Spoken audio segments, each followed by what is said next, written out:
Y listo, bueno. Entonces, buenas tardes, muchachos. Encantado de estar por acá en esta sesión más de Pre-IFE Club, organizado por Edúcate para el Saber. En esta oportunidad vamos a trabajar el área de Ciencias Sociales y Competencias Ciudadanas. Quien les habla, el licenciado Gilberto Almanza Morales, licenciado en Ciencias Sociales y Económicas y experto en temas de desarrollo y cultura. Entonces, un placer para todos, ¿verdad? Y bienvenidos. Ok, entonces, iniciamos. En el ejercicio del desarrollo de la práctica de aula, de estas clases de proyecto, una gran cantidad de preguntas por parte de los estudiantes, que nosotros como docente y como empresa, de una u otra manera creemos que ya el estudiante maneja esa información. Por esa razón, en esta oportunidad vamos a iniciar aclarando algunos aspectos, unas dudas que tienen los estudiantes, porque no hay que dar por hecho que ellos manejan la información pertinente en lo que respecta al desarrollo de las pruebas IFE. Entonces, preguntas como, Prof. Almanza, ¿qué beneficios tiene sacar un excelente puntaje en las pruebas IFE para nosotros los estudiantes? Entonces, indagando a través de la información contenida o expresada por el Ministerio de Educación Nacional, las diferentes entidades territoriales e instituciones privadas que promueven el desarrollo de la mejora educativa, de la calidad educativa en el país, se presentan una serie de beneficios. El objetivo es que los estudiantes a nivel nacional se esfuercen y trabajen en alcanzar altos estándares en lo que respecta a las pruebas IFE. Entonces, con respecto a la pregunta, ¿qué beneficios genera el IFE para los estudiantes que saquen excelentes puntajes? Entonces, miremos a ver.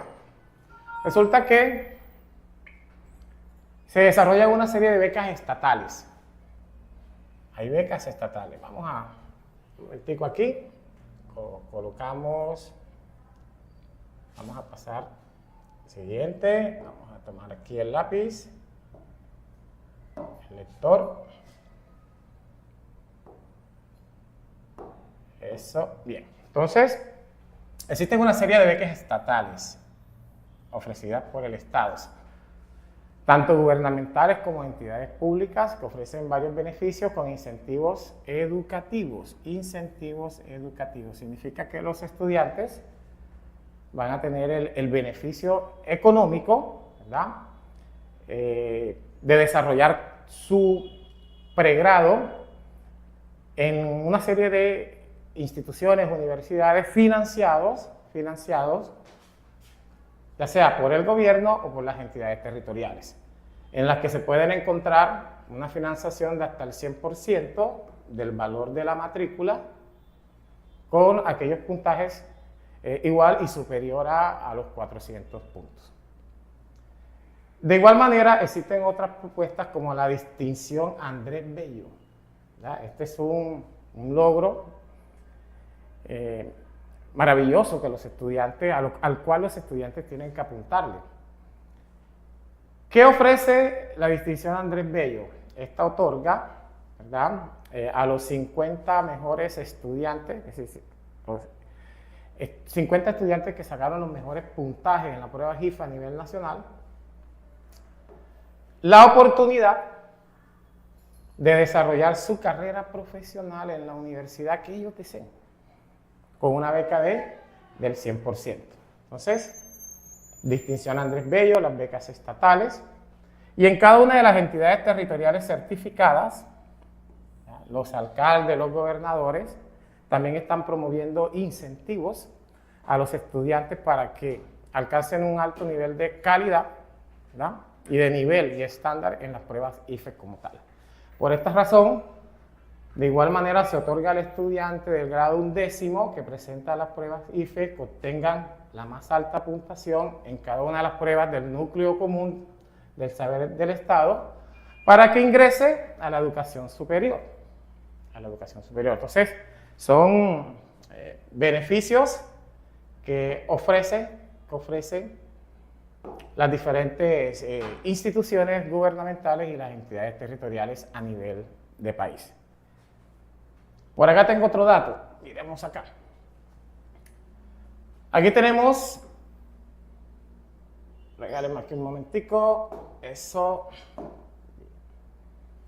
vamos a coger aquí, Verde Ecopetrol. Tenemos otra entidad, ¿verdad?, mixta, una empresa parte del Estado y parte del sector privado, como es Ecopetrol, que ofrece incentivos a los estudiantes que obtengan los más altos puntajes de las pruebas IFE. ¿A quién se les dan esos incentivos? Hay una beca que da Ecopetrol que recibe el nombre de Bachilleres Ecopetrol Mario Galán Gómez. La beca abarca el 100% de la matrícula universitaria en instituciones que están acreditadas por el Ministerio de Educación Nacional. Además de eso, la empresa como tal les ofrece un auxilio de transporte y alojamiento por semestre para cada estudiante. Entonces, esta es una oportunidad que la empresa Ecopetrol le abre a los estudiantes de grado 11 con mayor puntajes en las pruebas IFE. Entonces, ¿a quién se lo otorga? Al mejor bachiller de las zonas rurales de cada departamento. Mejor bachiller de las zonas rurales de cada departamento. Al mejor bachiller de las comunidades étnicas. Significa que si usted, que se encuentra conectado a través de este ejercicio pedagógico de IFE Lab, hace parte o se encuentra en una zona rural, es decir, en un municipio de los 32 departamentos que tiene el país, podrá obtener, dependiendo de su puntaje, la posibilidad de acceder a uno de estos beneficios que ofrece Ecopetrol. De igual manera, si pertenece a una de las comunidades étnicas a nivel nacional, también podrá acceder al beneficio económico que le ofrece la beca Ecopetrol Mario Galán Gómez. Pero, profe, yo vivo en Cartagena, yo tengo el beneficio de la beca. También reciben beneficio, ¿verdad?, aquellos estudiantes que se encuentran viviendo en la zona de intervención directa de la empresa. Para el caso de Cartagena, estamos hablando de los estudiantes que desarrollaron su bachillerato en Pasacaballo, Ararca, Santana y los barrios que se encuentran bajo la zona de influencia de la refinería de Ecopetrol. Entonces, fíjense que se abre un abanico de oportunidades económicas para los estudiantes que alcancen los más altos estándares a nivel nacional en lo que concierne a los resultados de las pruebas IFE.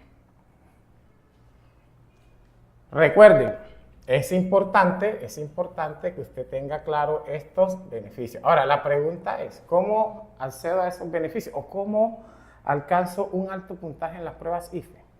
Primera recomendación. Si usted, estamos a poquitos meses, estamos hablando de junio, julio, ¿verdad?, y unos cuantos días de agosto para presentar la prueba. Si usted empieza a hacer algo diferente a partir de ahora, ¿verdad?, se motiva, empieza a seguir todas estas instrucciones que nosotros a través de estos ejercicios pedagógicos le estamos ofreciendo a todos los estudiantes del país, le aseguro que va a tener una visión más amplia de cómo abordar las diferentes preguntas que el IFE les propone en la prueba a la cual se van a enfrentar el próximo 11 de agosto. De igual manera surgieron preguntas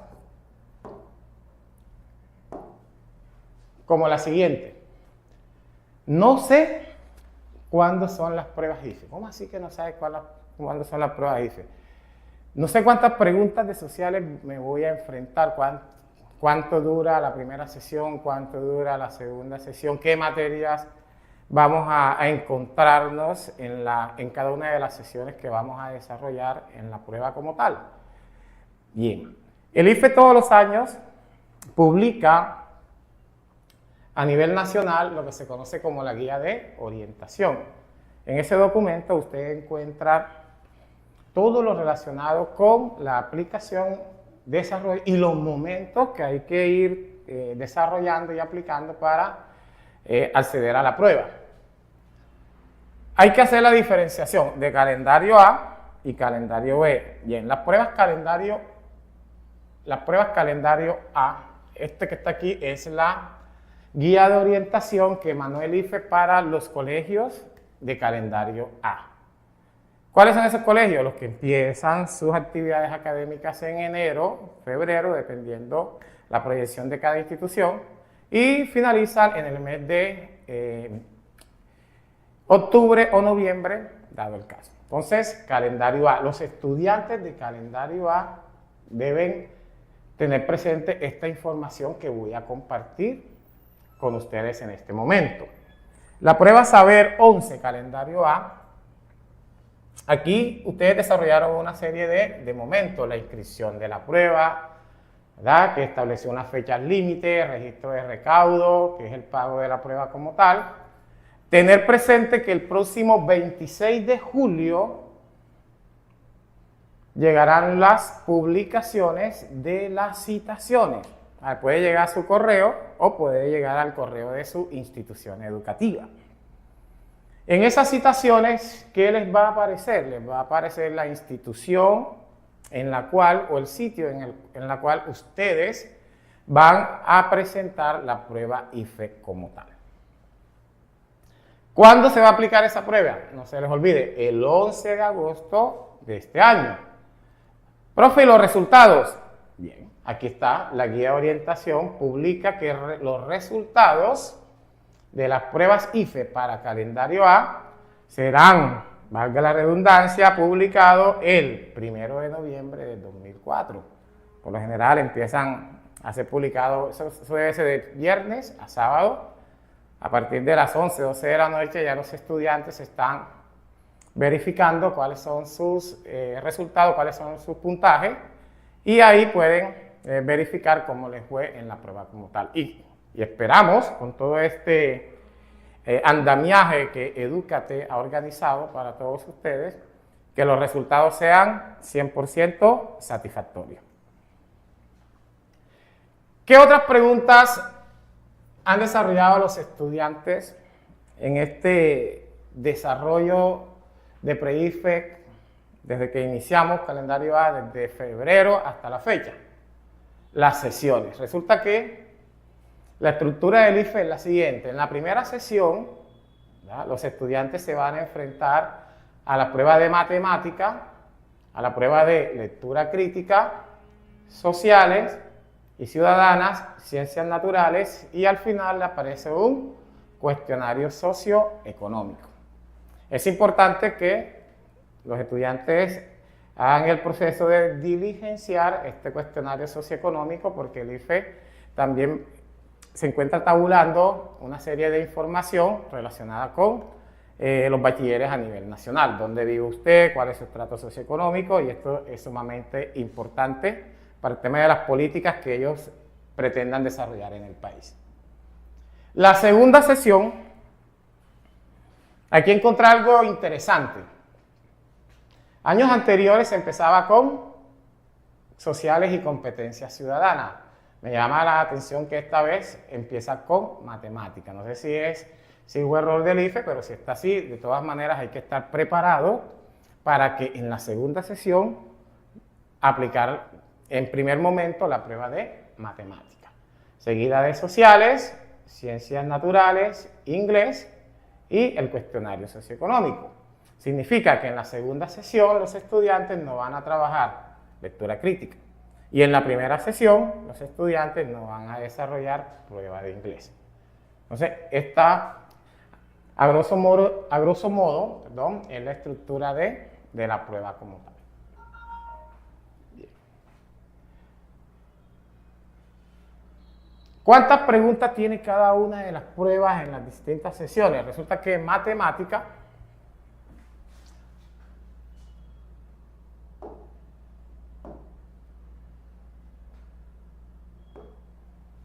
la primera sesión consta de 25 preguntas Segunda sesión, 25 preguntas para un total de 50 preguntas. Matemática. Lectura crítica, recuerden, lectura crítica solo se trabaja en la primera sesión y los estudiantes se van a enfrentar a un total de 41 preguntas. Lo que respecta a ciencias sociales y competencias ciudadanas, van a tener 25 preguntas en la primera sesión y 25 preguntas en la segunda sesión. Para ciencias naturales varía un poco, tienen 29 y 29 preguntas, tanto en la primera como en la segunda sesión. Inglés, recuerden que solo se aplica en la segunda sesión. Y desarrollar las preguntas que el IFE les coloca en el cuestionario socioeconómico. Entonces, ya saben a qué se van a enfrentar. Recuerden, 2 sesiones de 2 horas, de 4 horas y media cada sesión, donde van a encontrar estas materias, ¿ah? Y el número de preguntas que el IFE ha formulado para que usted las desarrolle y alcance esos niveles que nosotros como empresa queremos y estamos seguros que lo vamos a lograr.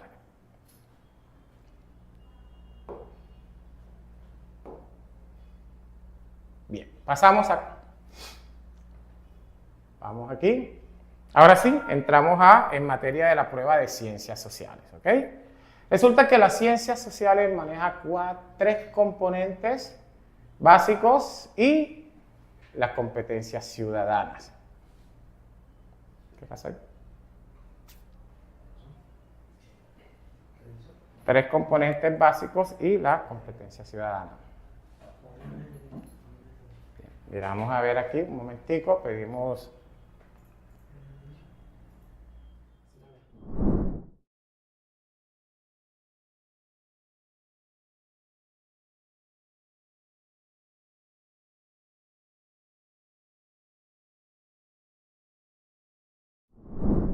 Bueno, entonces, corregidas las fallas, tenemos un componente que es el espacio, el territorio, el ambiente y la población. Otro componente que es el poder, la economía y las organizaciones sociales. El componente del tiempo y las culturas y las competencias ciudadanas. Entonces, son ese núcleo, ese grupo de materias que los estudiantes desarrollaron en toda su vida escolar. El IFE los ha organizado en estos tres componentes más las competencias ciudadanas. También anotar que en la parte de sociales se manejan 3 competencias que las voy a ir explicando en la medida en que vayamos abordando las preguntas que se han formulado para la sesión de hoy. Entonces, esas competencias son pensamiento social, interpretación, análisis de perspectiva y pensamiento reflexivo y sistémico. Es el saber hacer de los estudiantes en el desarrollo de la prueba con respecto a una serie de preguntas, ¿verdad?, enmarcadas en unas problemáticas que organiza el IFE a través de una serie de contextos. O sea, no se les olvide, 3 componentes más las competencias ciudadanas y 3.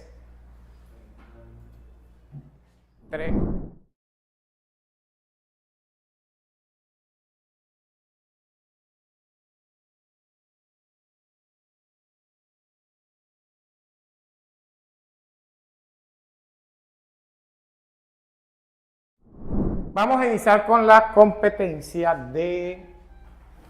con el componente del poder, la economía y las organizaciones sociales. Bien. Primera recomendación. Cuando el estudiante se enfrenta a una pregunta de ciencias sociales en el IFE, la recomendación que le doy en esta tarde es que primero tiene que hacer la lectura de la pregunta que se está formulando. Primero hay que entender qué se está preguntando. Para este caso, la pregunta dice: ¿qué derecho constitucional podría ponerse en riesgo con la propuesta del gerente? Bien. ¿Por qué seleccioné esta pregunta? Resulta que en los últimos años el IFE está sacando muchas preguntas de este tema. ¿De qué tema estoy hablando? De el derecho a la libre asociación, la libertad que tienen las personas de organizar grupos y trabajar para el bien común. Resulta que esa libertad de asociación, según lo emanado por la Constitución Política Colombiana, se constituye en un derecho fundamental. Y ese derecho o libertad de libre asociación, el IFE lo está direccionando a los derechos laborales y a los derechos sindicales. Es decir, el derecho que tienen los trabajadores de una empresa para asociarse, ¿verdad?, y trabajar por la consecución de sus derechos de tipo laboral. A través de ese derecho, los trabajadores de la empresa pueden establecer, según el marco establecido por la ley, por la norma, el derecho a huelga, el paro, cese de labores o actividades, elaborar un pliego de peticiones a través de las cuales lograr mejorar las condiciones por las cuales están sindicalizándose o están haciendo la manifestación o la huelga en ese momento. Entonces, recuerden, cuando hablamos de libertad de asociación, ¿verdad?, es el derecho constitucional que tienen los ciudadanos en Colombia de asociarse libremente sin ningún tipo de presión ni condicionamiento por parte de la empresa. Y cabe notar que lo pueden hacer trabajadores tanto de empresas públicas como de las empresas privadas. Recuerden, libertad de asociación hay que relacionarlo con derechos de carácter sindical. Bien. Entonces, si analizamos la pregunta, ¿qué derecho constitucional podía ponerse en riesgo con la propuesta del gerente? Entonces vamos a leer con el propósito de determinar la medida propuesta por el gerente, qué tipo de derecho está afectando. Es decir, qué derecho constitucional afecta a la propuesta del gerente. Resulta que en una empresa, uno de los miembros de la junta directiva le dice al gerente general: hay un grupo de empleados que está inconforme con las políticas laborales que implementamos recientemente. Esto preocupa porque es un grupo muy activo. Al parecer está movilizando varios empleados con el objetivo de formar un sindicato. Ante esto, entonces ya sabemos cuál es la problemática. ¿Listo? Ante esto, ahora sí, lo que plantea el gerente, ¿qué derecho constitucional se pone en riesgo? Ante esto el gerente afirmó: propongo hablar con ese grupo para comunicarle que aquí están prohibidas las protestas y las movilizaciones y que si tienen alguna inquietud será atendida de manera individual. Al atenderse de manera individual con cada empleado, se está vulnerando el derecho a la libre asociación, es decir, derecho a sindicalizarse. Por esta razón, la respuesta que debe colocar el estudiante es la opción D. El derecho a la libre asociación. No se les olvide, muchachos, recuerden, esta pregunta se enmarca en las organizaciones sociales. Si bien los sindicatos son asociatividades, ¿verdad?, de los trabajadores para luchar y velar por sus intereses laborales, hay que tener presente estas recomendaciones que les estoy dando. Entonces, recuerden, libre asociación, sindicato, derecho a huelga, cese de labores, pliego de peticiones. Y no olvidar que los derechos sindicales no pueden ser ni presionados ni condicionados. Cuando hablamos de condicionado, es estamos haciendo énfasis en que los dueños de la empresa, los administradores de la empresa, no pueden ofrecer dádivas ni beneficios como días de trabajo o bonos económicos para que los trabajadores desistan de pertenecer a esa asociación sindical. Entonces, ya saben, tener presente ese término, ¿vale? Este derecho a la libre asociatividad. Bien. Salimos de aquí y vamos a pasar a la siguiente pregunta. Resulta que ya les expliqué todo este ejercicio de derecho sindical. Los estudiantes, vamos a darles 2 minutos para que me respondan esa pregunta. Entonces, analicemos. Recuerden, lo primero, la pregunta. Aquí, permítanme un momento, se las voy a señalar. Pregunta. Con su proceder, el gerente de la empresa, ¿qué hizo? ¿Qué pasó con ese proceder? ¿Vulnera o no vulnera? ¿Viola o no viola?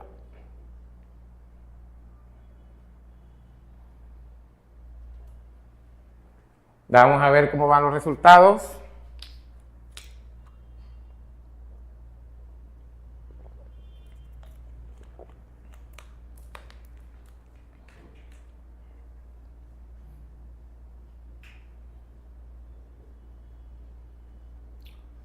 Vamos a ver, recuerden entender la situación problemática. ¿Listo? Bien, entonces miremos a ver el chat.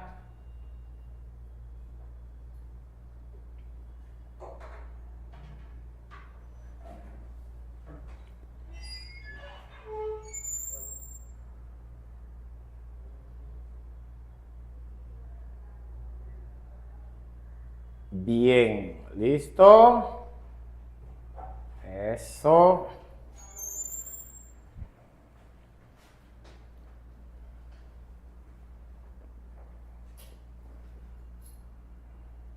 Entonces, vamos a ver, ¿quieres? Por favor, actívame él. No lo pude apreciar desde acá. Actívame el chat ahí para poder interactuar con ellos. Entonces, la respuesta que debieron colocar es, indiscutiblemente, se está vulnerando, ¿verdad? Entonces, puede ser la opción B o puede ser la opción D. ¿Por dónde se fueron los estudiantes?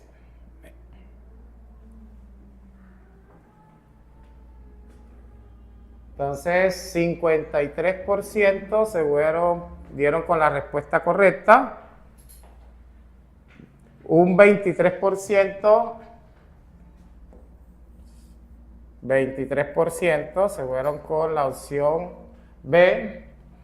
Con la opción D subió. Vamos a ver a cuánto subió ahora. Ya se cerró. Bueno, 53%, pero subió un poco más. Y el resto de porcentaje se distribuye entre la opción A y la opción C.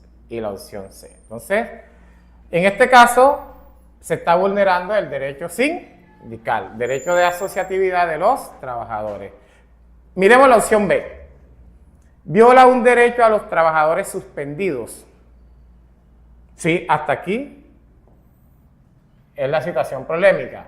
Pero cuando dice, porque los contratos no pueden suspenderse bajo ninguna circunstancia, resulta que los contratos laborales sí tienen unas cláusulas de suspensión o de terminación.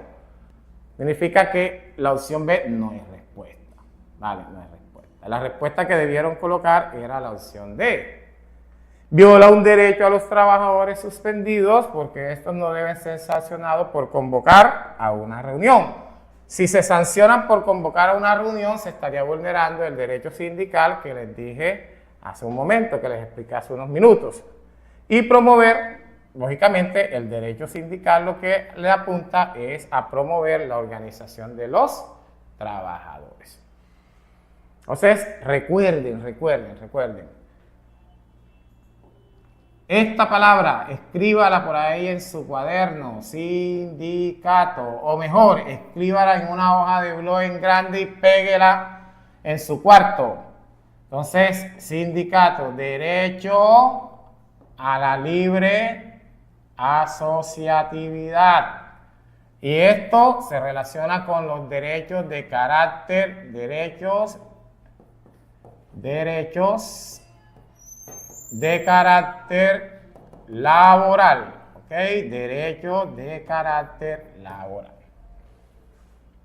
Les va a aparecer la palabra sindicato en la prueba, así que tener presente la recomendación que les estoy ofreciendo con estas preguntas. ¿Sí? Esas fueron preguntas de organizaciones sociales. Ahora vamos a pasar a otras preguntas.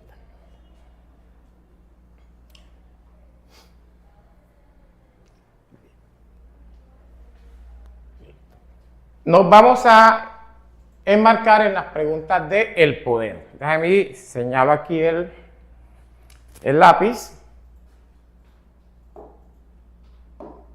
Preguntas del poder.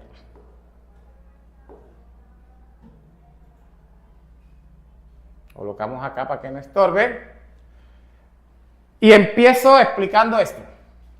Aquí hay una palabra clave, una expresión clave, que es el equilibrio de poderes. Equilibrio de poderes. En varias sesiones de trabajo lanzaba la pregunta: ¿cuántas ramas del poder hay? 3. Listo, hay 3 ramas de poder. ¿Cuáles son? Legislativa, ejecutiva y judicial. Muy bien. Ahora les lanzaba otra pregunta. ¿Cuál de las 3 es la más importante? Entonces uno decía que la legislativa, el otro que la ejecutiva, el otro que la judicial. Y resulta que ninguna de las 3 ramas es más importante que otra. No. Por eso se hace la división, para que haya un equilibrio de poderes, para que se vigilen la una con la otra y no haya procesos de arbitrariedad, ninguna se imponga sobre la otra ni desarrolle acciones que vayan en contra de los intereses de los colombianos. Entonces, por eso es importante tener presente esto, equilibrio de poderes. ¿Qué significa? Que las 3 ramas del poder público se controlan la una con la otra.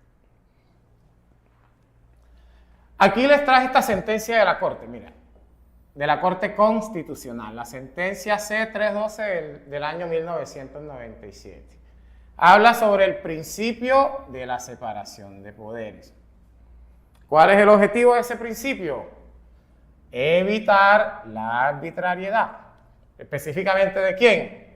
De los gobernantes, ¿vale? De los gobernantes. Y asegurar la libertad de los asociados. Cuando hablamos de libertad de los asociados, estoy haciendo énfasis en la libertad y el derecho constitucional que tienen entes como el Congreso de la República, la Asamblea Departamental y los consejos distritales.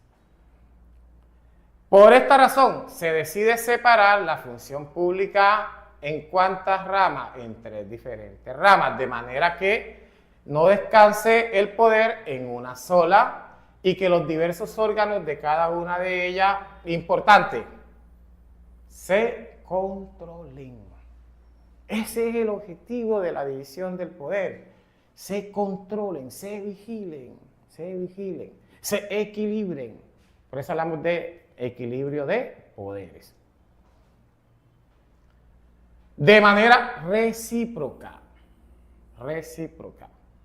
El Congreso, a través de ejercicio de control político, moción de censura, controla el actuar del gobierno nacional. La Corte Constitucional verifica que todos esos proyectos que puede promover el presidente o el Congreso de la República tengan validez constitucional, es decir, no sean inconstitucionales, no vayan en contra de lo que establece la Constitución. Y la pregunta sería, ¿y cómo vigila el gobierno al Congreso? Resulta que las leyes que se emanan en el Congreso quien la valida en última instancia a través de su firma y la firma de los ministros es el presidente de la República. Entonces, si se dan cuenta, hay un equilibrio de poderes. Aquí tengo unas ideas.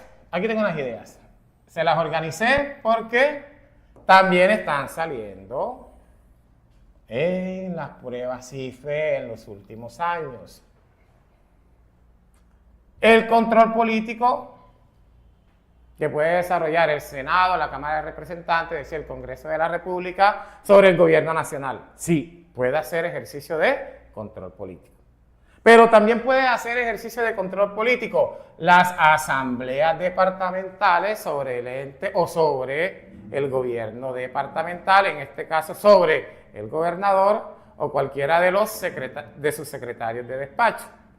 De igual forma pasa con los consejos, ¿verdad?, ante los funcionarios que el alcalde ha designado en cada una de las secretarías para que le ayuden durante sus 4 años de gobierno a desarrollar todo ese plan de desarrollo que desea implementar en la ciudad.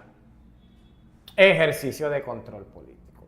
Cuando hablamos de moción de censura, también es un mecanismo de control político, pero que en este caso lo hace el Congreso sobre cualquiera de los ministros. Y acá tenemos otro aspecto importante que hay que tener presente. En todo este ejercicio de equilibrio de poderes y de las ramas del poder público, en Colombia, es importante tener presente los estudiantes de las ramas, ojo con esto, de la rama judicial, los estudiantes deben manejar cuál es la función de la Corte Constitucional. Y también dentro de esa rama se encuentra la Fiscalía General de la Nación. Resulta, mis queridos muchachos, que esta Corte Constitucional es la que se encarga, su nombre lo dice, es el guardián de la Constitución política, es el que se encarga de verificar, ¿verdad?, de proteger la Constitución de 1991. ¿Qué significa? Que si en Colombia se aplica una ley que vaya en contra, o se está promoviendo una ley, hay un proyecto que está desarrollándose en el Congreso, y que fue aprobado por el Congreso, pero que vaya en contra de lo que establece la Constitución política, la Corte Constitucional se encargará de establecer que es una ley que no aplica por ser inconstitucional, por ir en contra de lo que establece la Constitución. Ustedes se preguntarán, profe, pónganos un ejemplo. Ejemplo. Los medios de comunicación están presentando una serie de casos bastante preocupantes a nivel nacional relacionados con la vulneración de los derechos a los niños y las mujeres embarazadas, asesinato de mujeres embarazadas, violación de niños y asesinato de niños violados, ¿verdad? Y resulta que el Congreso hay una bancada dentro del Congreso que quiere promover la aplicación de la pena de muerte en Colombia para este tipo de delitos. Pero resulta que eso no va a seguir su curso y sencillamente porque la pena de muerte en Colombia, la Constitución dice que el derecho a la vida es inviolable, por consiguiente no habrá pena de muerte. Entonces, ese proyecto no va a tener resultados, no va a transitar, no va a ser validado. ¿Qué tocaría hacer en este caso, mis queridos estudiantes, muchachos que se encuentran conectados aquí en el Pre-IFES Class de Edúcate? Tocaría modificar primero la Constitución política, establecer el cambio a la Constitución donde, dado el caso, se podría aplicar o se aplicaría la pena de muerte para X o Y delitos. Pero por lo pronto no es. ¿Quién se encarga de verificar eso? La Corte Constitucional. Verifica que todos los proyectos de ley que se están moviendo a nivel nacional vayan en sintonía con lo que plantea la Constitución Política de 1991. Por eso se conoce como el guardián de la Constitución. Ahora viene la pregunta.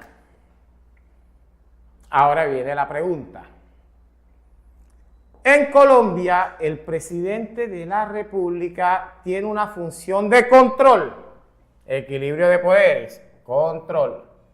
¿Sobre qué? Sobre las actividades principales del Congreso. ¿Cuáles son las actividades principales del Congreso? Ojo, ahora les voy a explicar aquí una cosita. El enfoque es actividades principales del Congreso. Crear, modificar o derogar leyes. Y derogar es sinónimo de eliminar o quitar leyes. Esa es la actividad principal del Congreso. Pero el Congreso de la República también tiene otras funciones. Por ejemplo, tiene una función constitucional, modificar la Constitución dado el caso. Otra función de ejercicio de control político sobre el gobierno nacional. También tiene una función electoral. ¿Cómo así? Función electoral. Sí, presten atención. Resulta que el Senado elige al Procurador General. La Cámara de Representantes elige al Defensor del Pueblo. Recuerden, Procurador General, Defensor del Pueblo. Ahora les explico cuáles son unas de las funciones de estos entes. Y el Congreso en pleno, cuando hablamos de Congreso en pleno, una sesión donde se encuentran senadores y representantes a la Cámara, votan para elegir al Contralor Nacional.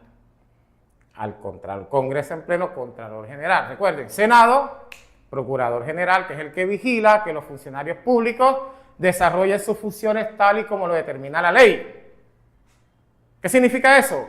Que dentro de sus funciones y de todo ese, entre comillas, poder, no abusen del mismo, ¿vale? No abusen del mismo. Entonces, vigila que los funcionarios públicos desarrollen sus funciones tal como lo determina la norma. El Defensor del Pueblo se encarga de velar por la promoción de los derechos y protección, ojo, promoción y protección de los derechos humanos. Y en Colombia hay que trabajar bastante en este tema. Y la Contraloría, el Contralor se encarga de verificar que los recursos, que el fisco, que el dinero, que la riqueza nacional se utilice para la naturaleza por la cual fueron creados. Es decir, que la plata se utilice para los proyectos que se establecieron y que no terminen en los bolsillos de quien sabe. Entonces, recuerden las funciones del Congreso. Principal función: crea, modifica y deroga leyes. Función electoral: elige Procurador General, Defensor del Pueblo y el Contralor General. Y también tiene el ejercicio de control político sobre los entes del gobierno nacional. Bien, vamos con la pregunta. Vamos a formulársela. Listo, a los muchachos. Dice: en Colombia, el presidente de la República tiene una función de control sobre la actividad principal del Congreso, ya que el presidente le corresponde, en última instancia, vamos a ver qué responden los muchachos.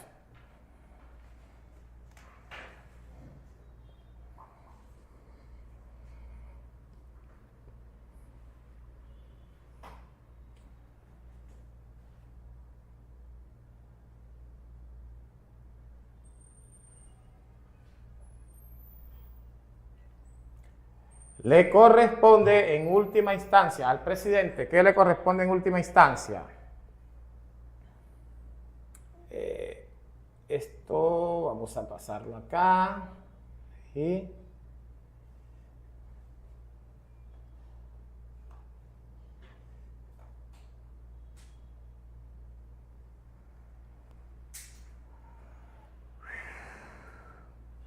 no.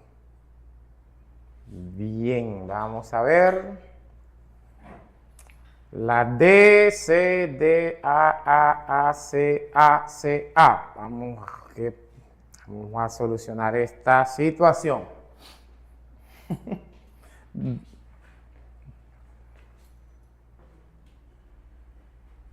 Vamos a ver el porcentaje total. Exacto, ya aquí se van sumando, ¿verdad? Ya ese es el total. Lo cerraste en un minuto. Está abierto. Ese va, exacto, se va nutriendo. Ok. Listo. Bien. Voy a borrar aquí un poco.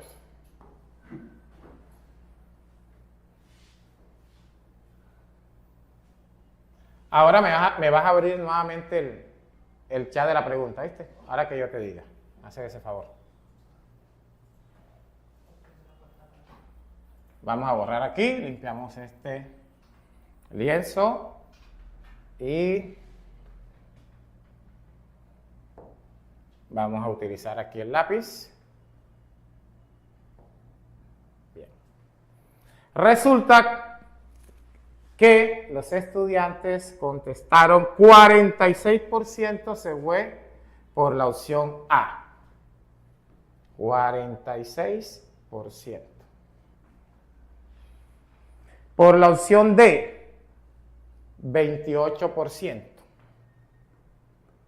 28%. Por la opción C, 10%. 10%. Y por la opción D, miento, aquí me equivoqué. Espera un momentico. Miramos aquí. Aquí el dato, sino que se truncó ahí. Por la opción B fue el 14. 14. Y por la opción D tenemos que fue el 28%. ¿Ok? 28%.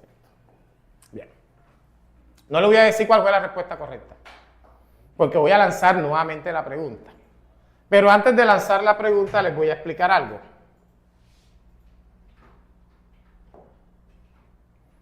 Resulta que las leyes en Colombia tienen un tránsito, ¿verdad? Tienen un tránsito. Voy a hacer aquí un círculo primero.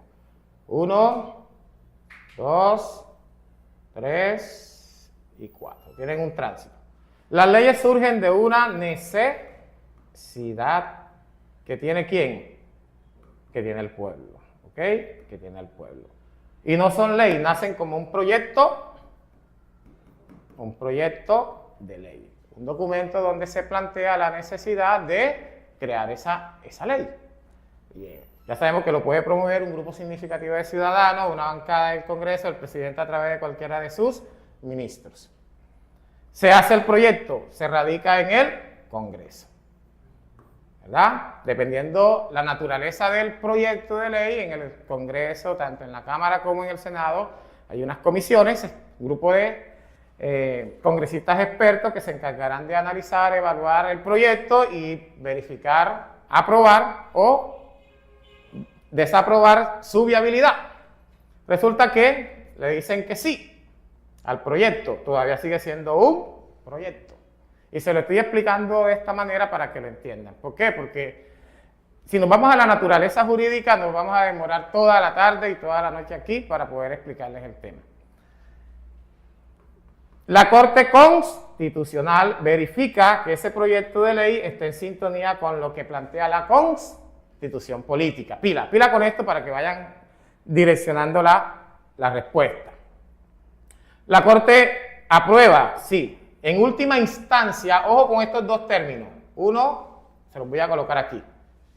El presidente de la República, en última instancia, muchachos, es el encargado, puede tomar dos decisiones. Una, la puede sancionar o la puede objetar. La puede sancionar o la puede objetar. Cuando vean la palabra objetar, significa que el presidente no le está dando viabilidad. No le está aprobando. Tiene que explicar las razones por las cuales no le dio cabida a ese proyecto de ley que ya se aprobó en varias instancias. Si le dice si el presidente objeta el proyecto de ley, tiene que explicar las razones por las cuales, si son de tipo presupuestal, plantea sus razones con su equipo de trabajo, que serían los ministros, regresa nuevamente al Congreso, verifica, le dicen que sí, la Corte Constitucional no ve ningún problema en la decisión del Congreso que dijo sí, llega nuevamente al presidente, ojo, no se puede objetar por segunda vez. Ya por ley le toca sancionarla. Y aquí el término sancionar, ¿verdad?, significa aprobar. Lanza la pregunta.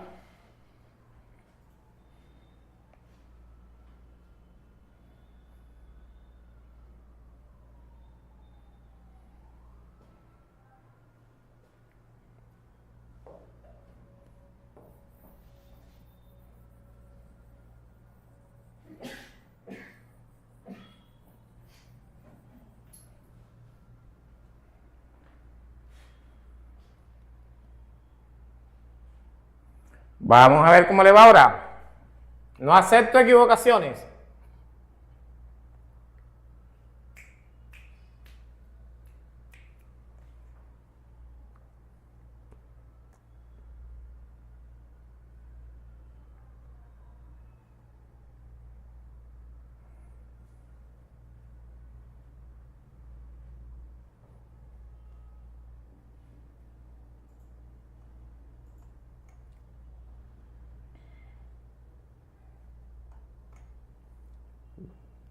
¿Cómo va el porcentaje de votos?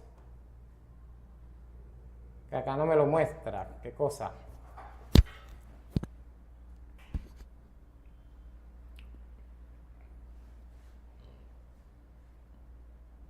Bien, ¿con qué opción? ¿Todavía no se ha cerrado?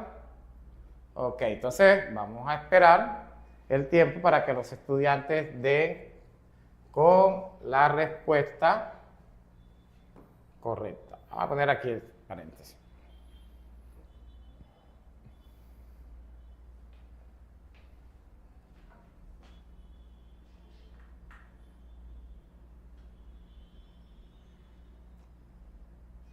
¿Por qué se fueron con la otra vez? Bien, vamos a explicar aquí nuevamente. Resulta, miren la pregunta, atentos, miren la pregunta. Miren la pregunta. La pregunta tiene el siguiente enfoque. Función de control político sobre la actividad principal del Congreso. ¿Cuál es la actividad principal del Congreso? Ya se las expliqué. Si ustedes se van por la opción A, están planteando están tomando como respuesta una de las funciones de la rama ejecutiva a nivel nacional, pero no están respondiendo la pregunta. Recuerden, una función de control sobre la actividad principal del Congreso. ¿Cuál es la actividad principal del Congreso? Ya se las expliqué. ¿Cuál es? Crear, modificar y derogar leyes. ¿Ok? Eso, sí, crear, modificar o derogar leyes. Por esa razón, la respuesta que deben colocar los estudiantes, que debieron colocar, es la opción C. Sancionar las leyes. Significa darle la aprobación. ¿Cómo se sanciona una ley en Colombia? Con el visto bueno y la firma del presidente de la República y de sus ministros. Automáticamente queda establecida como ley de la República. Bien, vamos con otra. Esta les corresponde a ustedes. Déjenme cierro aquí. Cierro acá. Y pasamos a la siguiente pregunta. Bien. 1 minuto. Esa pregunta está cortica.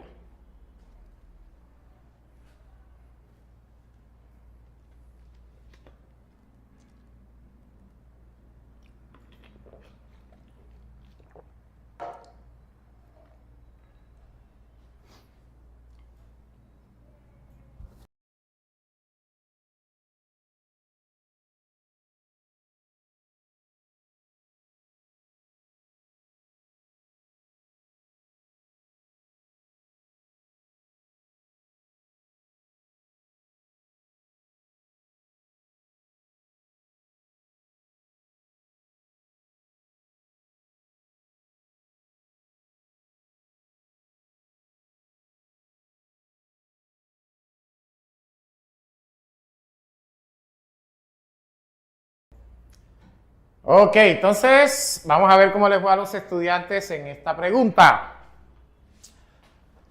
Dice, el presidente de la República de Colombia quiere reformar las leyes que regulan el sistema de pensiones. ¡Qué casualidad! Bien, vamos con el lapicito. Aquí. Bajamos acá. Leyes que regulan el sistema de pensiones. Para lograr esta reforma, su propuesta debe ser aprobada ¿por quién? Y en la actualidad se está presentando un tremendo debate al respecto. Vamos a ver qué respondieron los estudiantes.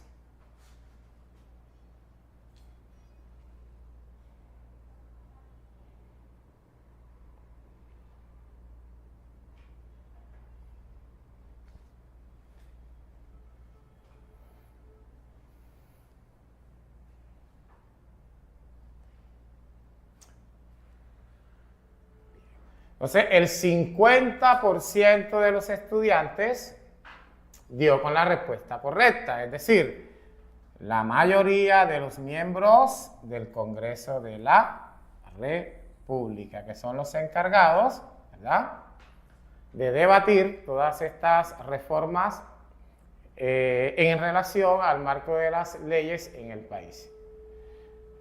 Voto unánime de la Corte Constitucional, en este caso, no es la respuesta. La totalidad de los miembros de la Cámara de Representantes, la totalidad del Congreso de la República, es decir, votación del Congreso en pleno. Y la opción C dice la mayoría judicial del poder público, no tiene nada que ver con el contexto. Entonces, todo este tema de leyes y en este momento se está presentando a nivel nacional, se está debatiendo en el Congreso de la República.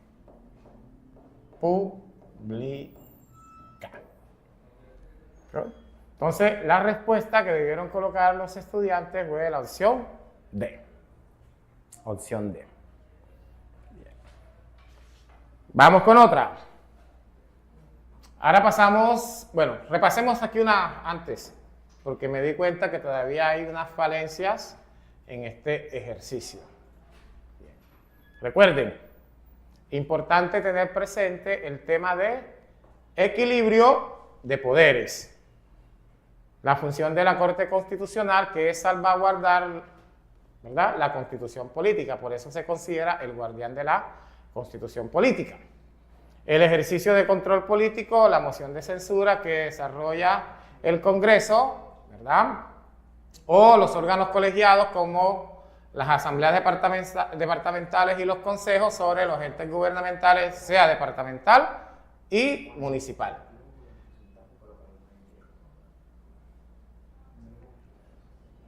Bien. Pasamos a las preguntas relacionadas con la economía. Ahí tengo un poco de agua, un momentico. La economía.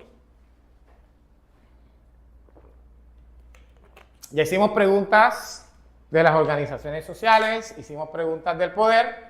Ahora vamos a analizar estas recomendaciones para las preguntas de la economía. Aquí les coloqué unas pistas. Tened presente, muchachos, voy a pasar esto para acá. Tener presente estas pistas, estos consejos. Bien. Aquí se las voy a encerrar.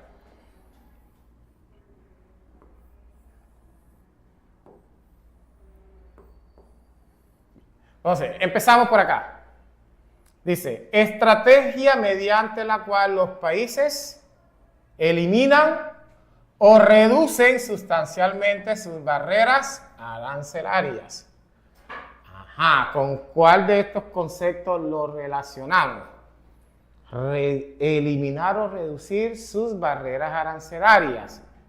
Lo relacionamos con apertura económica. entendiendo por barreras aranceles los impuestos de aduana que pagan las mercancías extranjeras, es decir, las importaciones, para poder ser comercializadas en el mercado nacional. Ese es un proceso de legalización de importaciones. Se han establecido unos aranceles que se conocen como impuestos de aduana. Dependiendo, ¿verdad?, los tratados y convenios que haya establecido el país con otros a nivel internacional, las tarifas arancelarias pueden variar, ¿vale? Pueden variar. Pero el objetivo de reducir sustancialmente las tarifas arancelarias lo que pretende es promover el tema de apertura económica. Es decir, que el comercio a nivel global sea más dinámico, que no haya ningún tipo de barrera, que el flujo de mercancías entre un país y otro sea más dinámico. Entonces, a eso le apunta la apertura económica con este imaginario. Bien. Este concepto hay que tenerlo muy presente. Pilas con este concepto. Uso racional. Uso racional. Y no lo plantea el profesor Almanza, lo plantea la Organización de las Naciones Unidas. Uso racional de los recursos para suplir las necesidades del presente. La ONU estableció en su Agenda 2015-2030 17 Objetivos de Desarrollo Sostenible que busca promover a nivel global para que los diferentes países se vinculen y puedan alcanzar estos 17 objetivos. 17 Objetivos de Desarrollo Sostenible. La premisa es la siguiente: las personas, las comunidades deben hacer uso racional de sus recursos. ¿Qué significa uso racional? Saberlos aprovechar, ¿verdad? Es decir, no agotarlos, no agotarlos.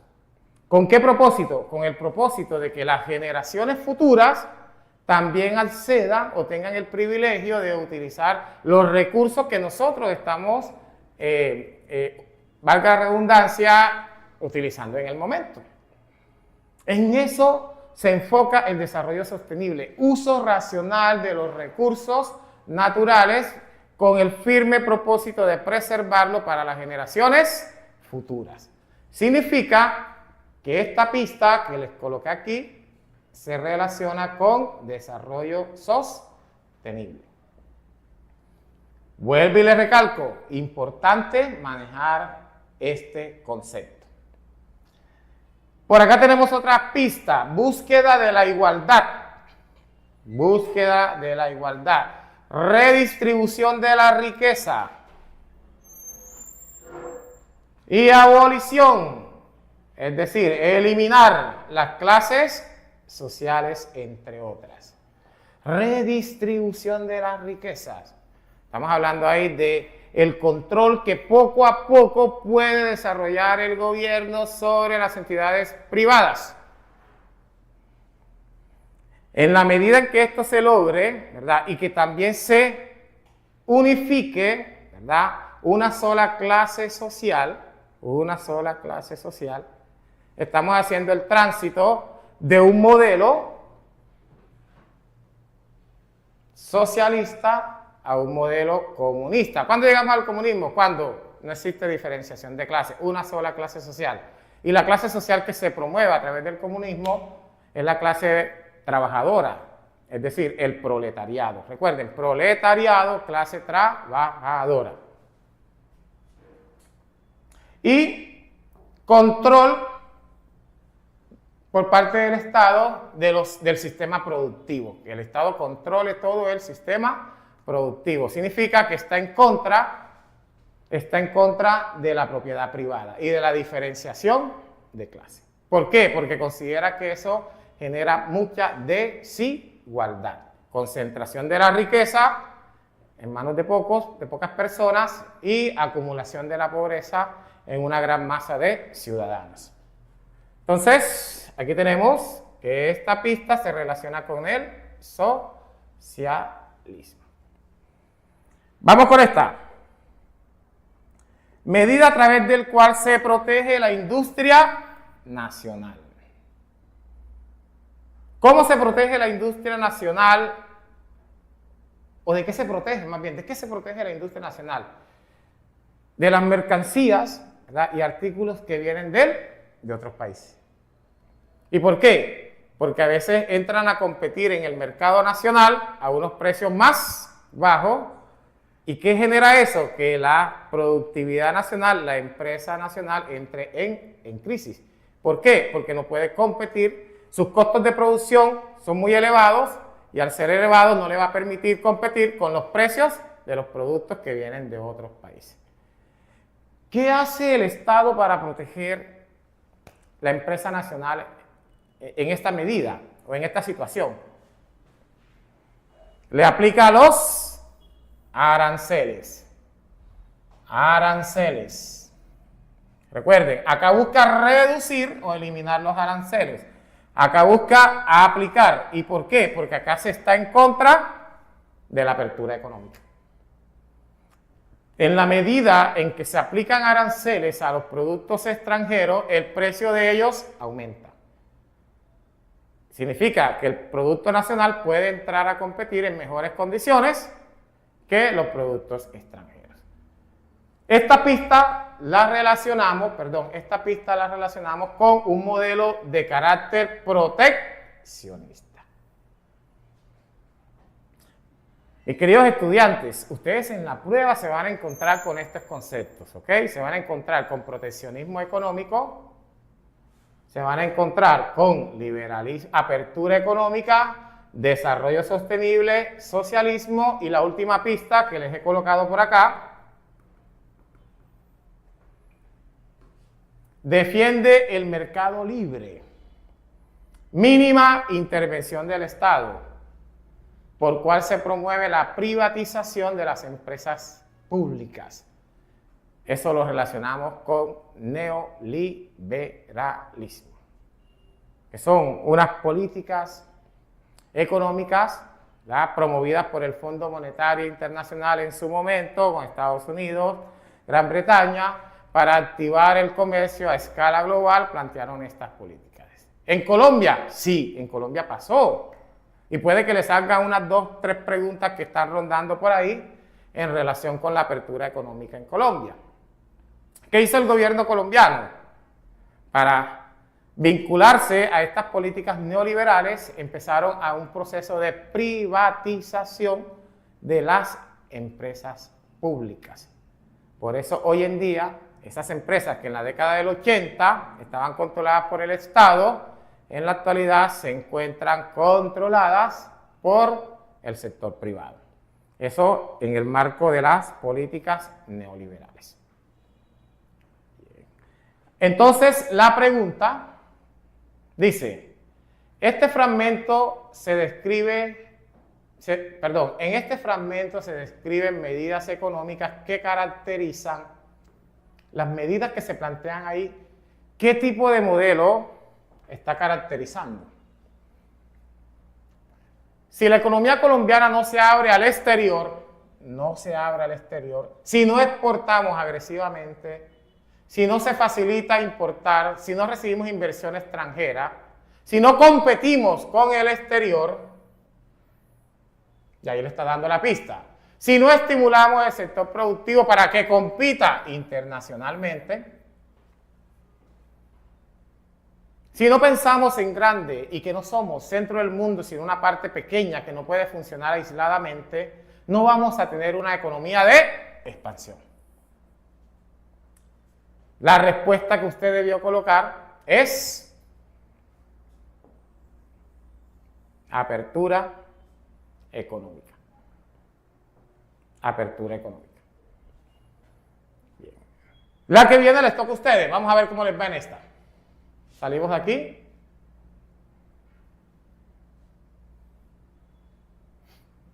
Vamos a mover la siguiente. Bien. La pregunta dice,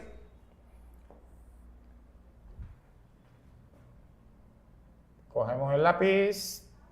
Bien. Bien. La pregunta dice, estas medidas pueden catalogarse como neoliberales. En tanto que, ya les di la pista del neoliberalismo, 1 minuto, vale 2 minutos, 2 minutos para responder la pregunta. ¿Por qué las medidas propuestas acá se pueden considerar como neoliberales? Vamos a ver qué contestan los muchachos.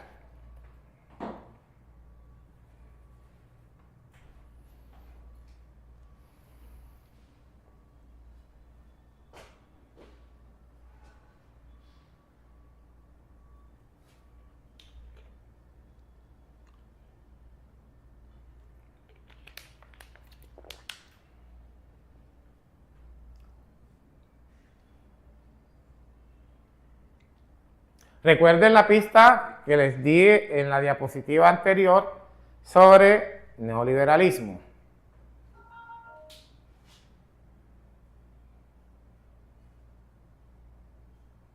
Excelente, muy bien, muy bien.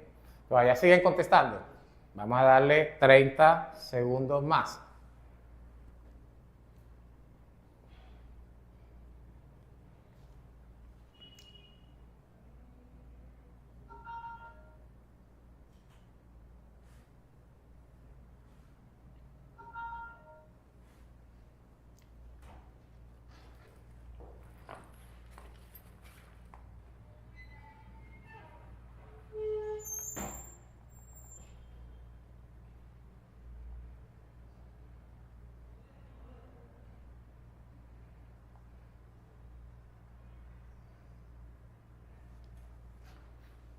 Muy bien, ¿cómo les fue?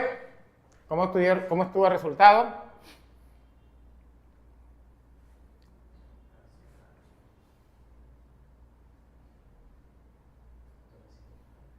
Sí, todavía siguen contestando. Excelente, qué bueno.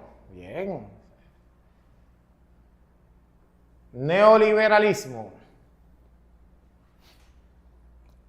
Esta es una pregunta de la competencia de pensamiento social. Saber el concepto de neoliberalismo.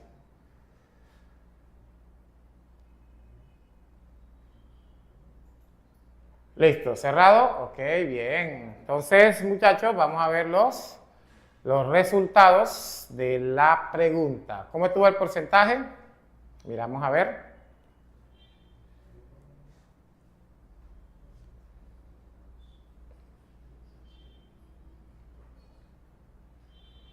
Bien, 52% dio con la opción D, 16 con la opción A, 16 con la opción B y 14 con la opción C. Bien.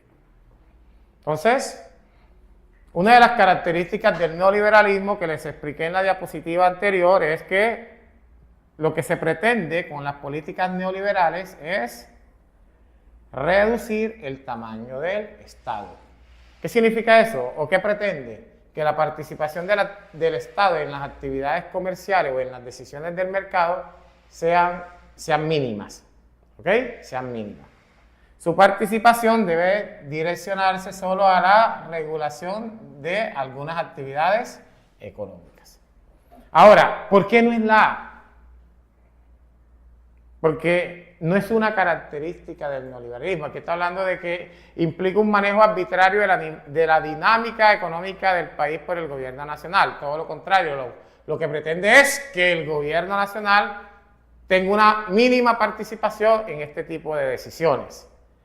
La B dice, plantea una mayor presencia del Estado en el sector productivo como agente administrador. Al igual que el anterior, ¿verdad? Está apuntando a que el Estado de una u otra manera controla y maneja el sector productivo. Y las políticas neoliberales son contrarios a lo que plantea la opción A y la opción B. Y la opción C dice, implica la injerencia de instituciones financieras extranjeras en la política económica interna. Esto de una u otra manera se da, ¿vale? Se da, pero el enfoque de la pregunta,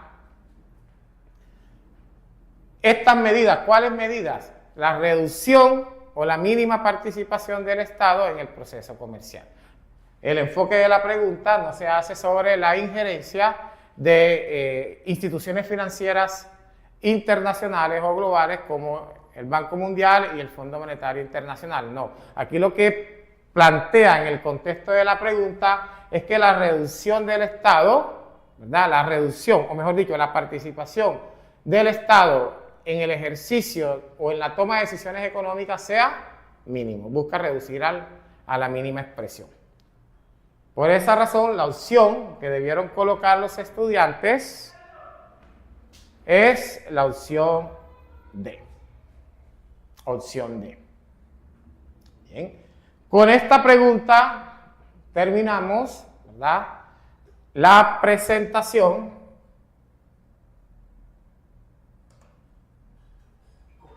¿Cuál es? Eco. Bien.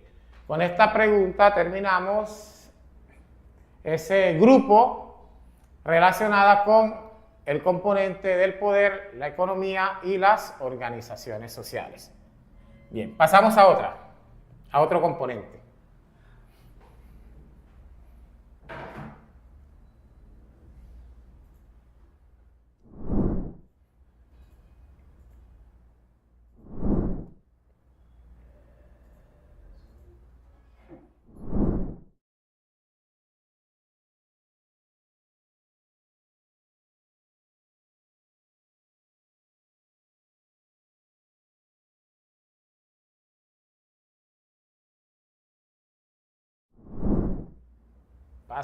Eso es el espacio, el territorio, ambiente y población.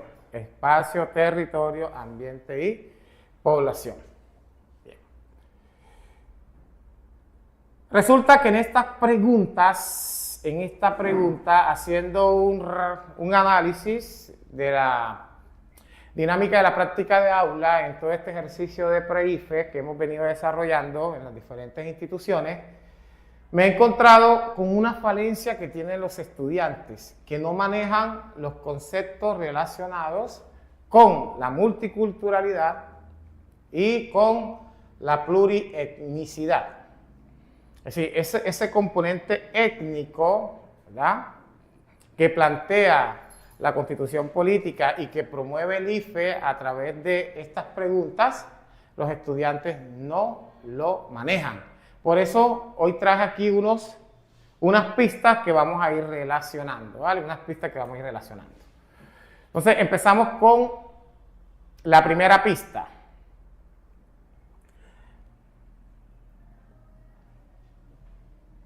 Primera pista, atentos.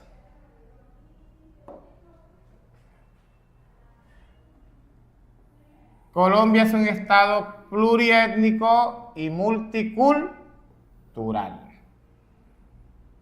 Colombia es un estado pluriétnico y multicultural. Aquí tenemos pluriétnico y multicultural. Y yo le agregué este otro, interculturalidad. Bien. Resulta que cuando hablamos de pluriétnico, estamos haciendo énfasis en esta información que les coloqué aquí.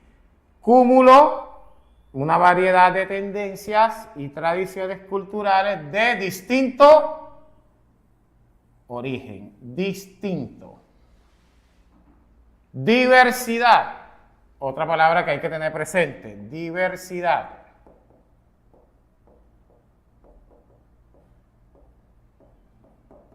Sinónimo de distinto. Muchos, diferentes, heterogeneidad, diversidad, distinto. Recuerden, distinto. Lo relacionamos ¿con qué relacionamos la palabra diversidad? Que es el concepto que los estudiantes no están manejando. Diversidad, distinto. Muchos, heterogeneidad, diferente. ¿Por qué Colombia es un estado pluriétnico? Porque en el territorio colombiano conviven múltiples expresiones y tradiciones de carácter cultural. Según el último compendio de políticas culturales del país, En el territorio colombiano se encuentran asentadas alrededor de 1.256 comunidades étnicas, 56 lenguas nativas vivas en el territorio nacional. Hay una lengua inclusive que se ha establecido que es más antigua que el mismo castellano, que es la lengua palenquera, que trajeron los esclavos africanos, ¿verdad?, introducidos al continente americano a través de ese proceso conocido como la trata negrera. En Colombia hay una riqueza impresionante desde el punto de vista lingüístico y eso es lo que determina la pluriculturalidad de nuestro territorio nacional. Cuando hablamos de multiculturalidad, estamos hablando de convivencia armónica en un espacio territorial de distintas expresiones culturales. Entonces, cuando le salga la palabra multiculturalidad, hace referencia a esa convivencia dinámica y armónica que tienen las diferentes expresiones culturales que conviven en el territorio nacional. Por esa razón, la palabra multiculturalidad la relacionamos con la manera en que se cohabitar en un mismo espacio geográfico, de manera armónica. Y interculturalidad significa que mediante el diálogo y la concertación se dé una integración en condiciones de igualdad. Entonces, preguntas que formula el IFE como: ¿cuáles son las características de un Estado multicultural? Cuando se crean leyes que protegen tanto a la población mayoritaria como a las minorías étnicas en el territorio nacional. Es decir, no busca que se imponga uno sobre las otras. ¿Y qué entendemos por población mayoritaria, muchachos? La población mayoritaria hace referencia, también le está saliendo esta expresión, a aquellas personas, como es mi caso, que no me autorreconozco en ningún grupo étnico ni afrodescendiente del territorio nacional, ni raizal, mucho menos, porque recuerden, los raizales son los nativos, ¿verdad? Son el grupo étnico, no nativo, el grupo étnico que habita en San Andrés y en el archipiélago de San Andrés y Providencia.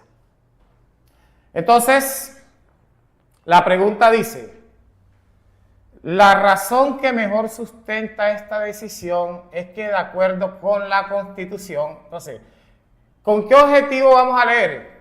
Primero, establecer cuál fue la decisión y en qué se fundamenta esa decisión. La pregunta dice: una compañía petrolera identificó un yacimiento en una zona en la que vive una comunidad indígena. Explico: yacimiento, acumulación de minerales. Puede ser oro, plata, esmeralda, bueno, que esos son betas también, o petróleo, gas natural, para la cual extraer el petróleo significa robarle la sangre a la madre tierra. ¿Quién plantea eso? La comunidad indígena. ¿Y por qué? Porque según la cosmovisión indígena hay un imaginario, hay una relación, ¿verdad?, armónica entre la comunidad y sus recursos, entre la comunidad, la tierra, las montañas, los árboles, los animales, el cielo, la lluvia, la quebrada. Entonces, ese imaginario de esa colectividad es lo que se conoce como cosmovisión. Y aquí tenemos el concepto de cosmovisión. Manera en que una colectividad interpreta su realidad de acuerdo a ¿qué? A sus culturas y creencias. Recuerden, cosmovisión, la manera en que una comunidad interpreta su realidad atendiendo a sus tradiciones, atendiendo a su cultura. Bien. La compañía, bueno, aquí, para extraer el petróleo significa robarle la sangre a la madre tierra y por ello se opone a la explotación del yacimiento. La compañía invirtió recursos en un proceso de diálogo con los representantes de la comunidad, pero fue imposible llegar a un acuerdo. Fue imposible llegar a un acuerdo. ¿Qué significa? Que la comunidad indígena le dijo que no iba a permitir la explotación del yacimiento. Ante esto, y después de un análisis detenido de las posiciones, el Estado le negó a la empresa el permiso de la explotación. Entonces, ¿cuál fue la decisión? Que el Estado le negó a la empresa el permiso de la explotación. Ahora la pregunta es, de acuerdo con la Constitución política, ¿qué debe hacer el Estado en este caso? ¿O por qué le negó la decisión? ¿O por qué tomó la decisión de negarle el permiso a la empresa para que explotara el yacimiento? Entonces, aquí no se está garantizando ningún derecho a la igualdad. Aquí no se está hablando de derechos laborales, ¿verdad? Ni el derecho fundamental a establecer grupos que promuevan o trabajen en pro de los intereses comunes. Entonces no es derecho a la libre asociación. Si fuera de carácter sindical, sí, pero aquí no se está planteando ni proponiendo el tema sindical.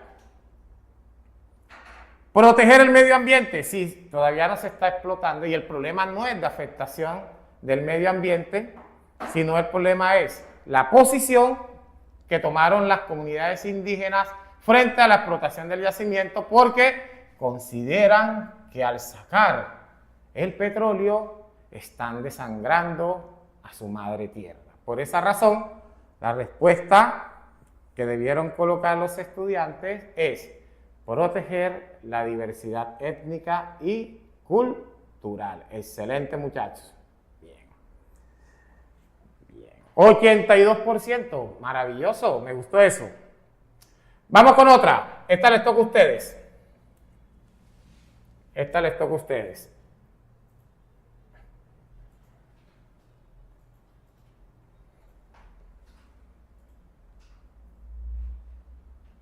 Bien, pasamos aquí. Bueno, iremos a ver. Se bloqueó. Vamos a ver aquí. Eso, ahí. Vamos a darle 3 minutos para que contesten la pregunta. Recuerden la pregunta. Recuerden el ejercicio. Primero, leer la pregunta. Según la Constitución Política de Colombia, vamos a pasar aquí. Según la Constitución Política de Colombia, en esta situación, el gobierno,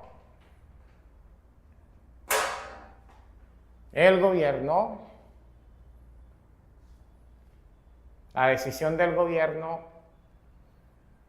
¿cómo fue? ¿Cómo fue la decisión del gobierno en esa situación?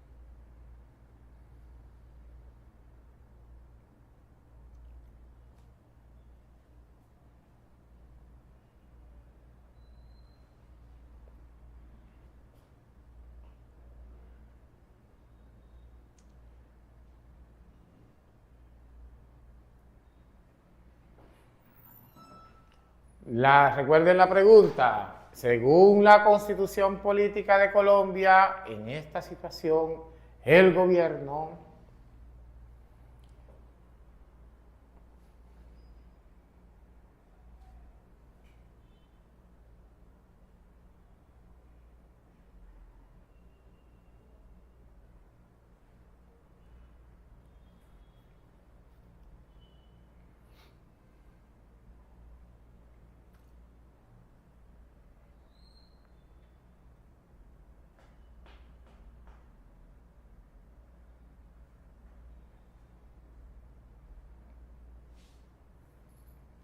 ¿Listo? Vamos a ver cuáles fueron los resultados.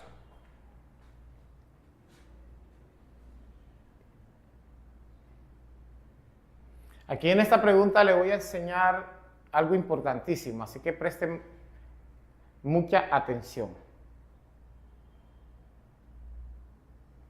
Vamos a ver los resultados.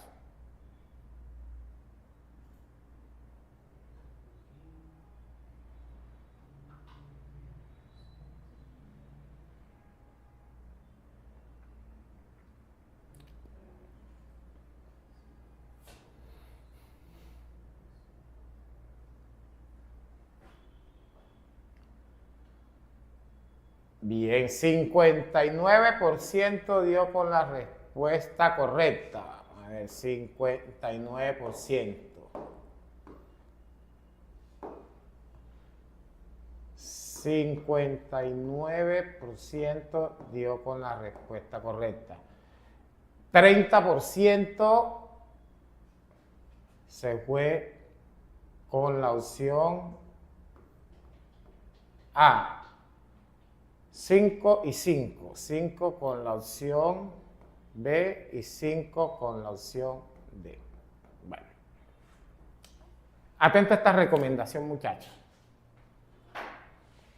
Cuando en el IFE le aparezca esta expresión, ojo con esta expresión, sin embargo, significa que es una contradicción, ¿verdad?, a lo planteado anteriormente. Recuerden, contradicción a lo planteado anteriormente. Al principio las comunidades indígenas se negaban a la construcción de la represa, al principio de los diálogos. Sin embargo, significa que cambiaron de decisión. Pila con ese sin embargo porque lo está apareciendo en muchas preguntas. Entonces, ¿qué significa? Que cambiaron de decisión. Entraron en un proceso de conciliación, ¿verdad?, y construcción con el gobierno. Cuando una comunidad indígena, una comunidad afrodescendiente, que tengan territorios colectivos organizados, ya sea a través de resguardos o a través de los consejos comunitarios, todos los proyectos que se van a desarrollar en su territorio deben desarrollar o realizar lo que se conoce como una consulta previa. ¿En qué consiste una consulta previa? El Estado, junto con la empresa que pretende explotar los recursos de ese territorio que pertenece a la comunidad afro o ancestral indígena, debe entrar en un proceso de negociación y conciliación con estas comunidades. Si el proceso de consulta previa llega a feliz término y las comunidades deciden que el proyecto es viable para sus intereses y para sus beneficios, se aplica. Pero si la consulta, a través de la consulta previa, las comunidades deciden que no, entonces se desaprueba y ahí se le pone un obstáculo bien grande a ese proyecto. Entonces, la respuesta no puede ser la A. ¿Por qué la respuesta no puede ser la A? Porque la misma comunidad, después del proceso de conciliación y concertación, cambió su decisión. Por lo tanto, no se actuó en contra de sus derechos. La respuesta que los estudiantes debieron colocar era la opción C.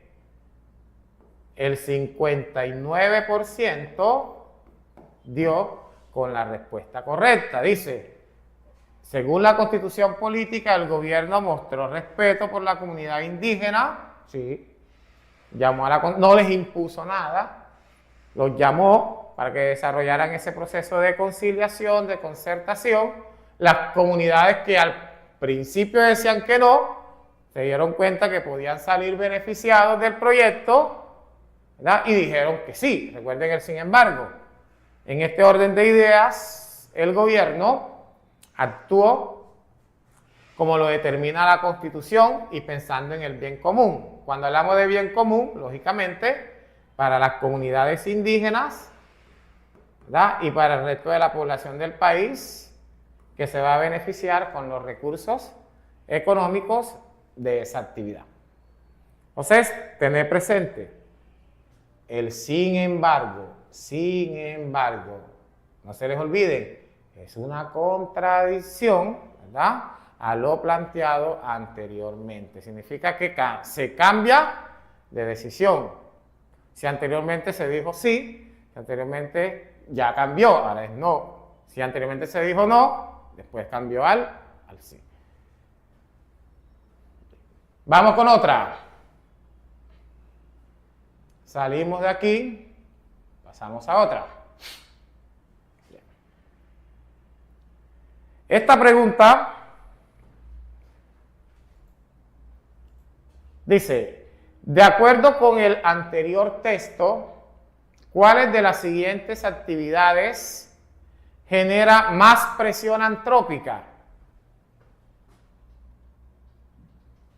¿Cuál de las siguientes actividades genera más presión antrópica? Cuando hablamos de presión antrópica, es la manera como las actividades humanas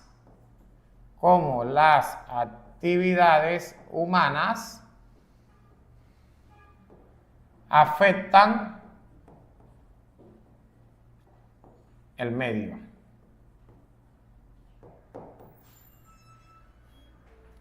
Y es más, si se dan cuenta, la misma pregunta los orienta hacia lo que es presión antrópica, producida o modificada por la acción humana. Hagamos un ejercicio aquí. Sin leer el contexto, ¿cuál de estas 4 opciones encontramos más presión antrópica? Vamos a ver qué dicen los estudiantes.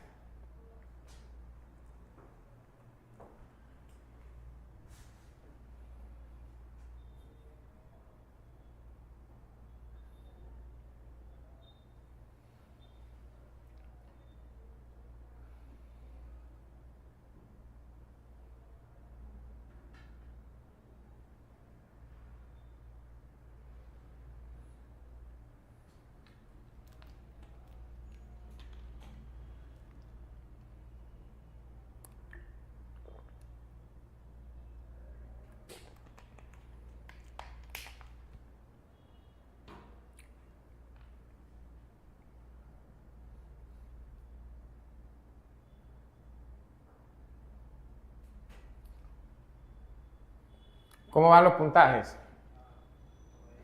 ¿Sí? Están subiendo la respuesta. Excelente. Bien, excelente. Voy a resaltar aquí algunos conceptos mientras los estudiantes van marcando sus opciones, sus respuestas.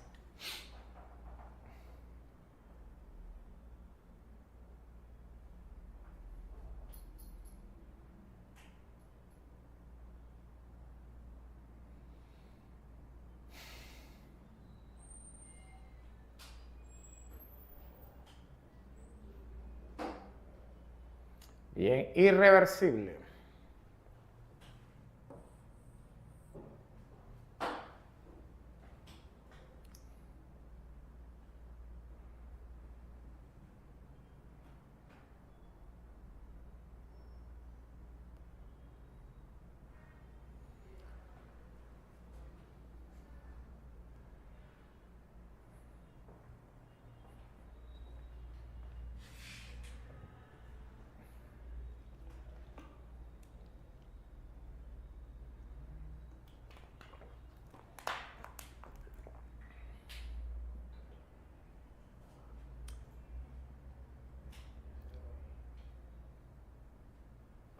Bien, ¿cómo vamos los puntajes?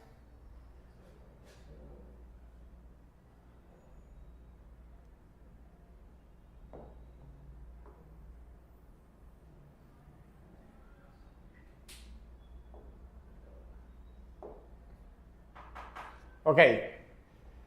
Bien, 54% la C. 54%. 7% la A. A ver. 18 y 20. 18 y 20. Bien. Listo. Significa que los estudiantes se fueron por la opción C. Bien. Mira lo que dice aquí. Recuerden la pregunta. ¿Cuál de las siguientes actividades genera más presión antrópica? Es decir, actividades desarrolladas por el hombre. Los estudiantes marcaron la C. Mira lo que dice la C. Los gases de efecto invernadero naturales. Gases de efecto invernadero naturales. Si está hablando de gases de efecto invernadero naturales, no son producidos por el hombre. Significa que esos gases de invernadero los produce la misma naturaleza. Y la pregunta es, más presión, actividades desarrolladas por el hombre que generan un impacto en el medio ambiente. ¿Listo? Esto es un fenómeno natural. Aquí el hombre no tiene nada que ver. Recuerden el concepto de presión antrópica.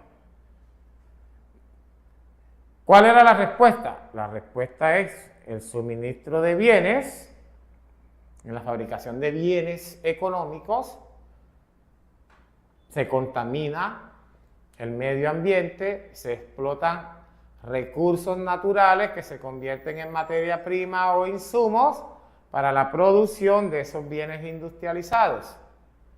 Energía eléctrica, se está alterando el ciclo habitual, si estamos hablando de hidroeléctricas, se altera el ciclo habitual de los ríos a represar en ciertas zonas del país unas acumulaciones de agua y después dejarlo caer ¿verdad? A través de ciertas alturas para mover una zapa y generar la chispa eléctrica.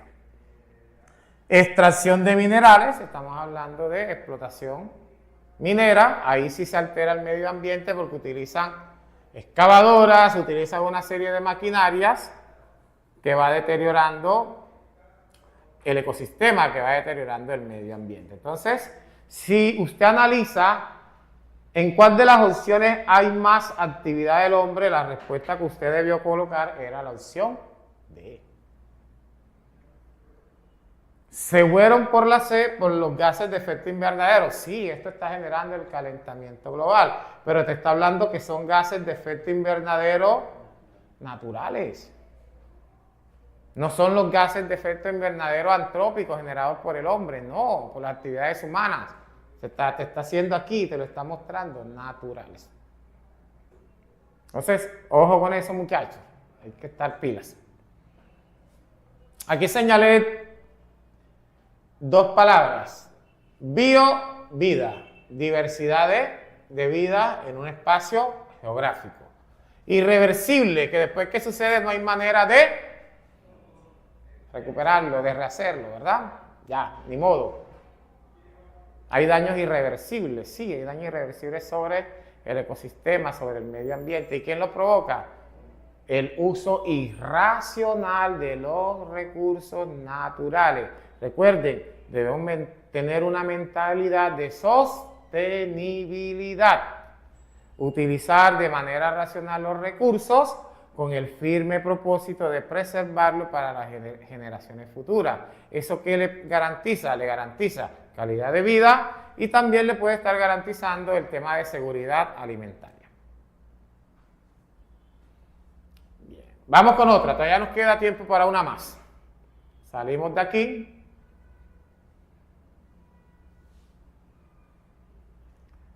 Vamos con esta de el tiempo y las culturas. Estamos hablando de preguntas que se enfocan básicamente en el estudio del pasado, en el estudio de la historia. Cuando veamos el tiempo, estamos hablando de la historia, del pasado, historia del pasado. No se les olvide, muchachos, lo primero que tienen que hacer es entender qué se les está preguntando. En este caso, la pregunta dice, este planteamiento fue realizado probablemente en el contexto histórico donde donde se desarrollaron los acontecimientos, ¿quién cree usted que fue la persona que lanzó ese planteamiento o que expresó esta información que el IFE le colocó acá? Entonces, vamos a ver con el propósito de determinar qué persona o a qué grupo pertenecía la persona que lanzó ese planteamiento. Miremos que está entre comillas. Significa que está literal como lo planteó la persona que pertenece a ese grupo.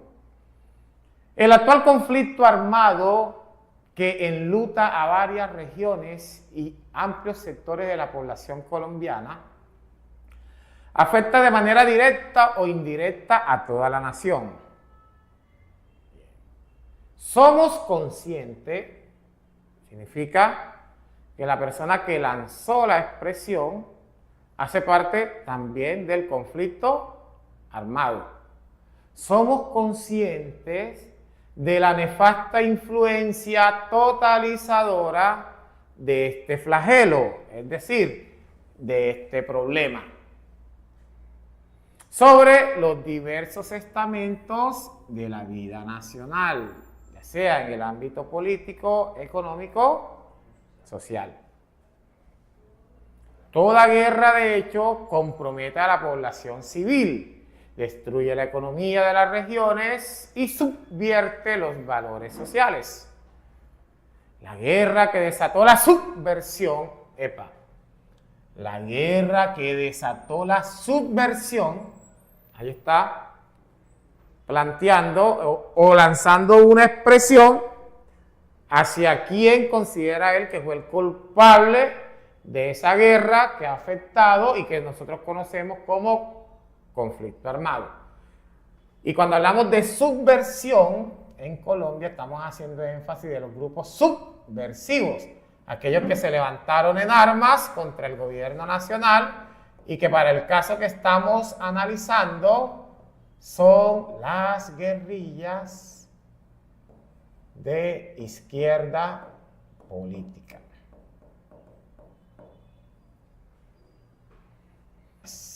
Guerra de guerrillas. Ese era el actuar, o es el actuar de los grupos subversivos en el país. Atacan, ¿verdad?, la población, atacan a las fuerzas militares y después se ocultan en el monte o inclusive dentro de la población civil. Guerra de guerrillas. Tomar por sorpresa al enemigo. No es una guerra convencional donde se enfrentan los bandos, ¿verdad? Se causan el mayor daño posible y ahí se determina quién sale victorioso o quién pierde el enfrentamiento, la guerra como tal. Bien. Y combatientes como en los enfrentamientos bélicos regulares. Es una guerra irregular, guerra de guerrilla, en la cual, la guerrilla se camufla dentro de la población civil. Bien. Pistas. Cuando les aparezca este tipo de discurso, este tipo de posiciones, es importante que los estudiantes miren la fuente. ¿Qué dice ahí? Discurso. Carlos Castaño, uno de los máximos dirigentes de las AUC. Estamos hablando de los grupos antagónicos a las guerrillas de izquierda política, creado en Colombia en la década del 80 y cuyo accionar se notó ampliamente de manera nefasta a finales de la década del 90 y los primeros años del siglo XXI. hasta el año 2006, Ley de Justicia y Paz, empieza todo el proceso de desmovilización de los grupos paramilitares o las autodefensas de Unidad de Colombia. Entonces, recordemos la pregunta. Este planteamiento fue realizado probablemente por... Lancemos la pregunta, muchachos.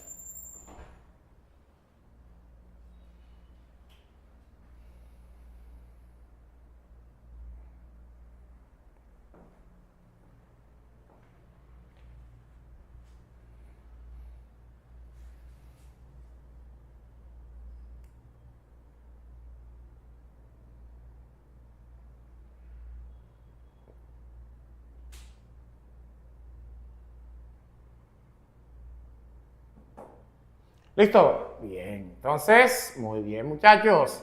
61% se fue con la opción de 4, 17 y 17. 4,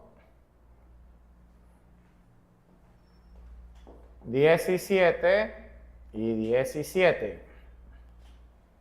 ¿Sabe qué es lo que sucede? Que ellos como que responden la pregunta antes de terminar la explicación. Y ya no hay manera, ya no hay manera de, ¿verdad? De volver a corregir, sino que ya queda colgada. Muy bien. Entonces, recuerden, el discurso fue emitido por Carlos Castaño. Entonces, estamos hablando de un paramilitar. Ahora, nos obligó a involucrarnos.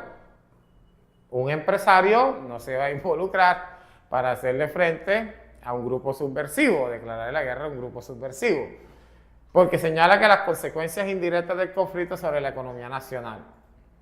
Un congresista, porque señala las consecuencias del conflicto armado y la necesidad de crear un marco jurídico para la paz. Está hablando de que